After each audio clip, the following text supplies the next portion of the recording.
Hello there. My name is Ulrich Schubert, and I'm a management trainer and business coach specialized on presentation techniques. So in this short video, I'd like to share some of the insights about remote presentations that I made in 2020. I found three major problems that people are encountering when presenting remotely. Not getting reactions, some 70%, not being able to see the audience, 65%, pretty close, and technical problems, around 50%. So those are the three major obstacles when presenting to a remote audience. I already talked about the most basic thing when presenting remotely in another video, which was getting participants to switch on their camera. Because if they don't switch it on, won't be able to see their reactions, to see your audience, to read their body language, to read the virtual room, as you might say. So if you missed out on that, and would like to know how to get your participants to switch on their cameras, check out the link I left below that leads you to the other video. But in this video, I'd like to focus on one of the other major issues, which is that most video conferencing platforms, as soon as you start sharing your screen, the view you got of your audience is reduced to very small tiles, video tiles in the upper right corner of your screen. Right? And that makes it pretty hard actually to read the virtual room while you're sharing your screen. Makes it hard to see their body language, their facial expression, their reactions, to evaluate if they're engaged with your content or if they're just doing something else, right? So it is definitely difficult to read the virtual room because you simply don't know if it is interesting for them, if they're looking at your slides, if they're making eye contact, or if they're just checking their email, typing away and doing something else. So how can you see what your audience is doing? How can you read the body language, right, if they're so small? And how can you establish eye contact with them? So here's my tip number 2. Design your slides with sharing your screen in mind, right? There's something specific about remote presentations. In most video conferencing platforms, what you can do is you can increase the size and the number of participants that you see at the same time while you're sharing your screen. Usually you just click on one of the corners of that video tile and pull it closer, right? So that way you can see more participants or the same amount of participants in bigger resolution.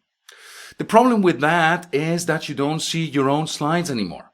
Right, so then you'll be moving around your your video feed so that you can see your own content, your own talking points that you prepared.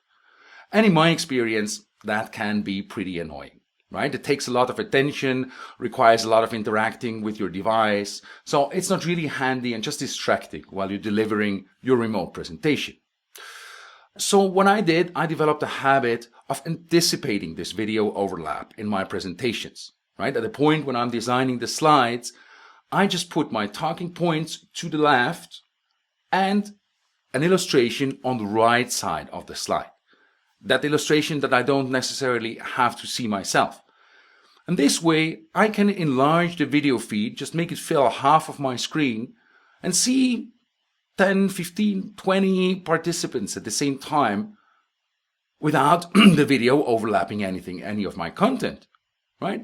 And that's usually, it might not be all your participants, but still, it enables you to get a relatively good reading of the room. I find this is a pretty good way to see your audience and at the same time, the talking points that you've got on your slides. So remember that there's a chain of pitfalls. If people don't switch on their camera, you'll not be able to see your audience. You will have no visual feedback from them, and there won't be any interaction with them, any video interaction. So you're basically blind. And as a presenter, obviously you don't want to be blind. In the first video, we already learned how to get participants to switch on their camera. Check. Now in the second video, we were talking about how to see your audience and read the virtual room while you're sharing your screen. Check. So we're almost there.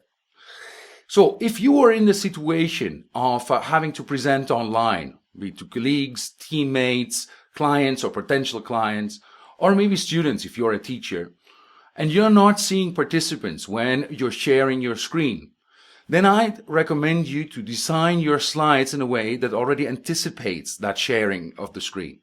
right? Put your content on the left and put an illustration, a graph, whatever, on the right that you don't necessarily have to see yourself.